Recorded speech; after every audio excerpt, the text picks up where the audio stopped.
Can you imagine? He put all his might into lifting his right hand, only to drop down 18 floors. When the fall ceased, he rose under Chubby's gaze, like waking from a dream, seeking his dimension glasses to pull himself together. Come on, come over here and try this. It's guaranteed to bring you pure joy. The victorious expression on a wise face reveals a hint of pride. He smeared some gas on Chubby's face, and guess who showed up? Mama Chubby. At that moment, she fled chaotically to the elevator, teleporting down like a heroine. Luckily, her partner always found her precisely and fixed the dimension arm. I finally freed his hand, but Majestic was clearly pissed off, unleashing his dog for a showdown with Y.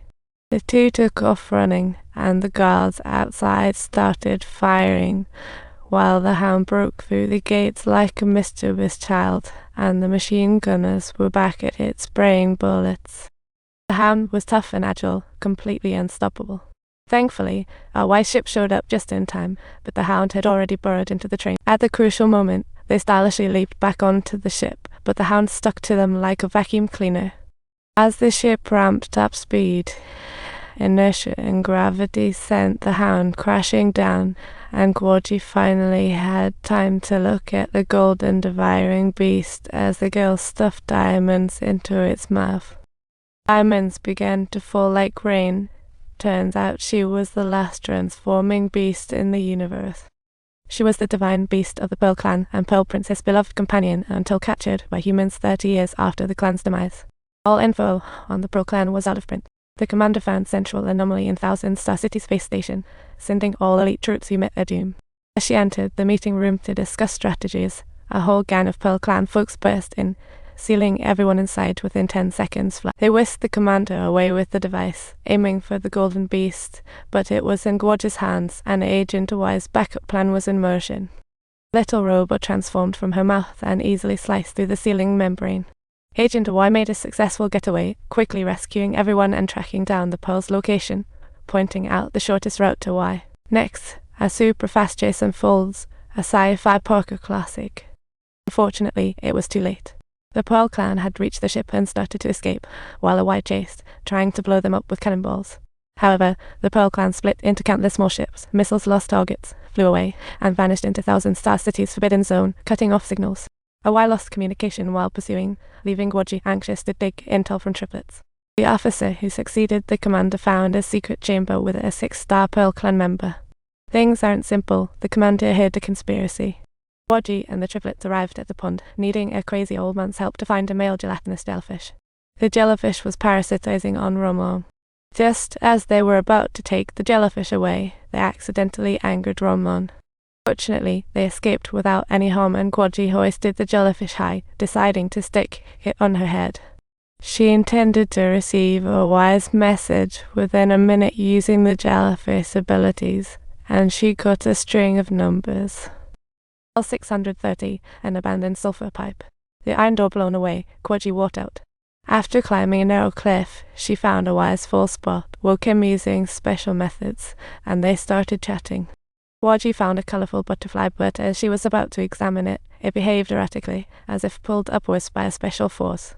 Brumbasoyans were fishing here. She became their snack. One strained to lift, wheeling in another. Y chased the captured Gwargy. Brumbasoyans turned, but saw nothing. Gwargy had hidden. To avoid an international incident, the only way was to blend in, so I headed to the red district of Thousand Star City, searching for a trickster to help. Met a cowboy who invited her to a special show.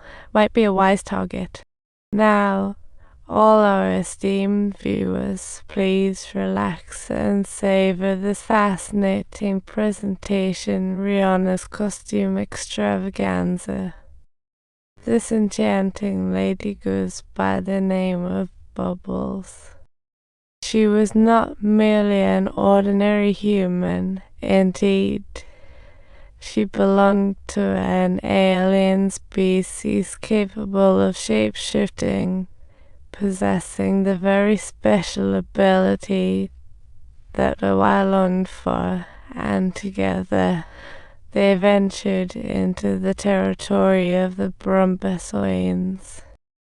She was enveloped by a Y, transforming into Brumbasoyans and sneaking into their fortress. It was King Roman III's lunchtime.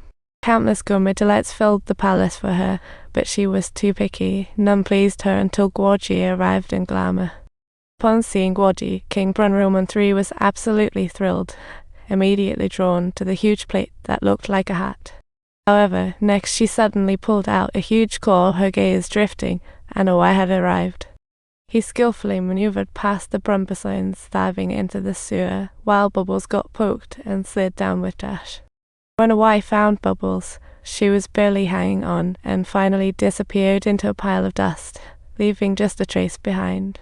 What a real pity it was. They steeled themselves and walked back in once again. There was no suffocating poison gas here, only colourful light mud, and a Pearl Clan member slowly emerged. This was their last terror. As they stepped into the Pearl Clan's territory, some members peeked out, seemingly sensing something, casting gentle looks at Owai. Because he bore the soul of the Pearl Princess, their presence was a silent influence of her spirit. Here Owai learned from the Pearl Elder it was humans who started the war, ordered by the previous commander herself. They replicated Maya, annihilating 60 million Pearl Clan members, and learned knowledge and technology of thousands of races in Thousand Star City, now capable of recreating the lost world. However, they still needed two things: a transmuter and the pearl that the princess brother secretly left behind.